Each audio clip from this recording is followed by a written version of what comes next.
नमस्कार.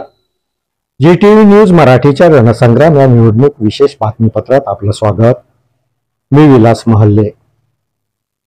घाटंजी नगर परिषद सार्वत्रिक निवडणुकीकरिता सर्वच पक्षांना बंडखोरीचा सामना करावा लागत आहे. केंद्र आणि राज्यात सत्तेत असलेल्या भाजपाला मोठ्या प्रमाणात बंडखोरीचा सामना करावा लागत आहे.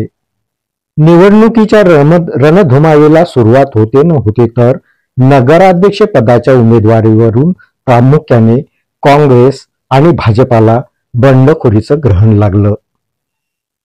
नगराध्यक्ष पदावर दावेदारी सांगणारे भाजपा शहर अध्यक्ष गजानन ढवळे यांनी भाजपाला रामराम करीत शिवसेना शिंदे गटाचा धनुष्यबाण हाती घेतला.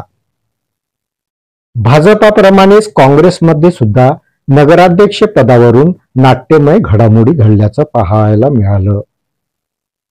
काँग्रेसच्या खासदार प्रतिभाताई धानोरकर यांचे खंदे समर्थक मानले जाणारे निखिल देठे यांनी नगराध्यक्ष पदाची उमेदवारी न मिळाल्याने ऐनवेळी भाजपामध्ये प्रवेश करून प्रभागातील नगरसेवक पदाची उमेदवारी स्वीकारली. भाजपाची साथ सोडून शिवसेना शिंदे गटात गेलेल्या गजानन ढवळे यांना शिंदे गटाकडून नगराध्यक्ष पदाची उमेदवारी ही जाहीर करण्यात आली. नगराध्यक्ष पदावरून काँग्रेस आणि भाजपामध्ये झालेल्या बंडखोरीचा फटका या दोन्ही पक्षांना बसू शकतो असा राजकीय विश्लेषकांचा अंदाज आहे. भाजपामध्ये मोठ्या प्रमाणात जरी बंडखोरी झालेली असली तरी घाटंजी नगर परिषदेवर भाजपचा झेंडा फडकेल असा विश्वास भाजपा नेते व्यक्त करीत आहे. या नेतृत्वाचं संपूर्ण देशामध्ये दबदबा आहे. एक लोकांमध्ये आपुलकीचं प्रेमाचं त्यांच्या मनामध्ये लोकांच्या मनात जी भावना आहे तीच भावना इथं स्थानिक पातळीवर आहे. आता आपण पाहिलं बिहारच्या निवडणुकीमध्ये एकतर्फी निवडणूक गेली. कितीतरी राज्य आहे की जे एकतर्फी चाललेले आहे. तर जनतेच्या मनात भारतीय जनता पक्षाचा आता एकदम विश्वास वाढलेला आहे आणि त्यामुळे इथला नगराध्यक्ष भारतीय जनता पक्षाचा येईल यात काही प्रश्न विचारण्याचा प्रश्नच येत नाही. नगराध्यक्ष पदासाठी काही इच्छुक होते भारतीय जनता पार्टी, त्यांना तिकीट नाकारलं गेलं तर त्यांनी पक्षांतर केलं, तर याचा काही फटका आपल्याला बसू शकतो?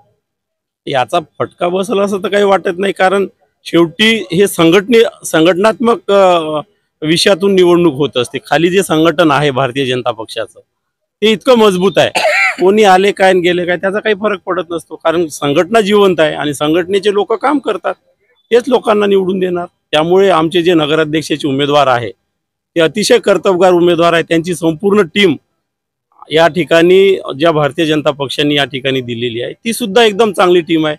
लोकांना भारतीय जनता पक्ष यासाठी पाहिजे की विकास जर करायचा असेल तर दोनच नाव आहे, वर नरेंद्र मोदी आणि खाली देवेंद्रजी फडणवीस. या दोन लोकांनी जो किमया पूर्ण देशभर केलेला आहे तोच किमया जर आपल्याला नगर परिषदेच्या हद्दीत करायचा असेल तर ही संपूर्ण टीम लोक निवडून देतील. स्थिती काय, जनतेनं पहिलाच कौल महाराष्ट्र सरकारला भाजपनी महाराष्ट्र सरकार भाजपमध्ये आहे सत्ताही.